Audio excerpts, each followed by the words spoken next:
Yeah, what is good? My anniversary. What is good? Guys, this week's Boruto.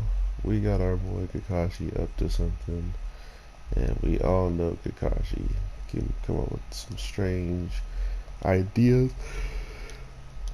but the only is he a strange one. He now has the people in the background that will let him, actually go through with the things that he's trying to go through. So here we go. But this episode really was a focus more on our old characters and them pretty much seeing themselves in their children from the first actual Naruto season, not Shippuden, but I mean you could compare it to Shippuden as well, but I like the original Naruto better because it almost feels in a way so childish, their ambitions compared to like what's already capable of being done, um, that it's nowhere near on the grasp or the level of understanding and craziness that they have in Shippuden, knowing how strong Sasuke's gotten, the curse mark, the 10th beast, like all that stuff really wasn't all that until the very end of Naruto. And I feel like that's where this is kind of going, right? Like, there's symbols and signs and different things out there lurking in the world, but for as of right now, Boruto has the diamond on his hand that I'm guessing that's where his true chakra or his true power, excuse me, that's where his new technique, his new, instinct kicks in or something along those lines, because that was the first thing I was thinking of.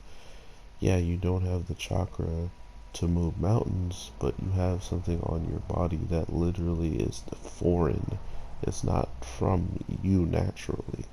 So if you can tap into that, you all of a sudden have reserves of chakra from something that doesn't even come from yourself, but it may be another gateway opening to making that seal on his hand have more control over what he does or his body in general, or just give it some type of understanding what uh, how to work with his chakra and its own, aka fusing and maybe being a bad thing. So, that being said, it then draws the conclusion uh,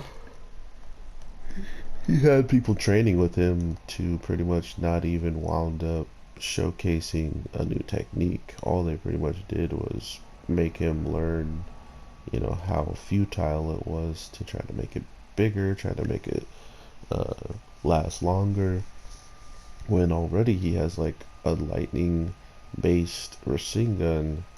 It just comes down to maybe it's just not, there's natural things within it that are making it weaker. Like, for instance, Naruto's Rasengan was just a Rasengan. There was nothing blended in it, so it just had destructional power. It had no other property. So why Boruto can't make a normal machine gun with nothing in it besides just it is my true question.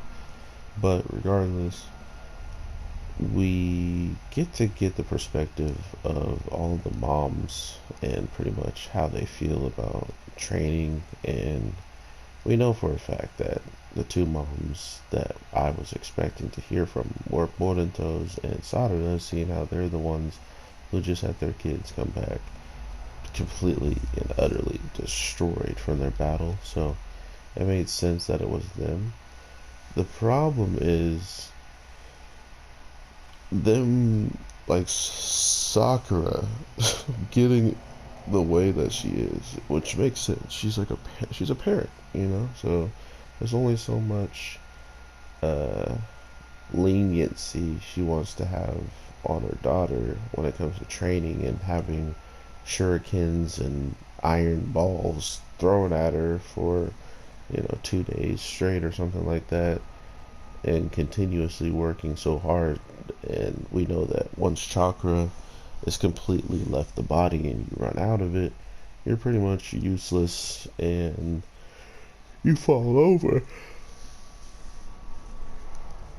Overall, though, I like hearing everything we did from Sasuke. It kind of gave some recognition that he cares, that he actually, is considering the worst things that could possibly happen, and he's putting them in his mind and making sure his daughter isn't going to go too overboard, because even with the shotgun gun running out, she doesn't necessarily just pass out. She's completely fine. It's just the fact of the matter, she would have to fight the rest of the battle without it by the time she used up everything she does at this point, if we were talking about a real fight anyway.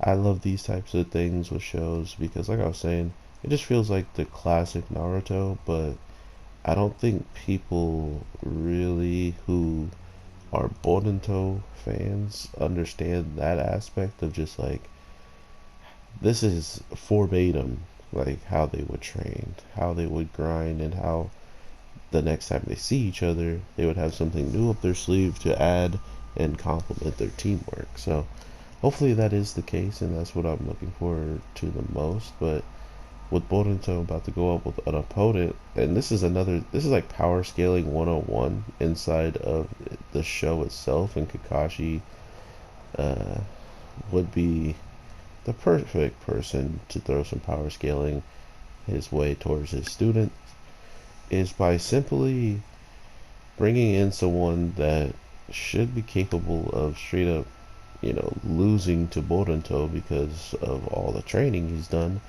And Boruto has ran into an opponent that's stronger than his last opponent.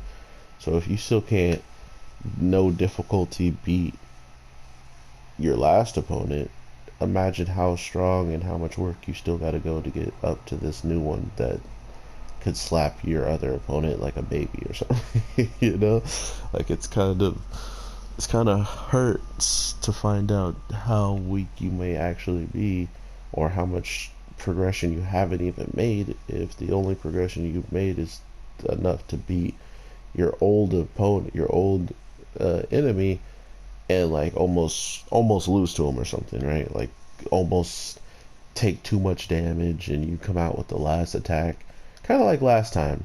But this time it should be quick, simple. But I'm just really interested in Boruto's new technique. What do you guys think it is? Do you think it's him tapping into that power of the diamond on his hand? Do you think it is just overall some type of way for him to make the Rasengan different? I mean, it is literally called the new Rasengan, so for us to not even see it and that be the title, kind of clickbait.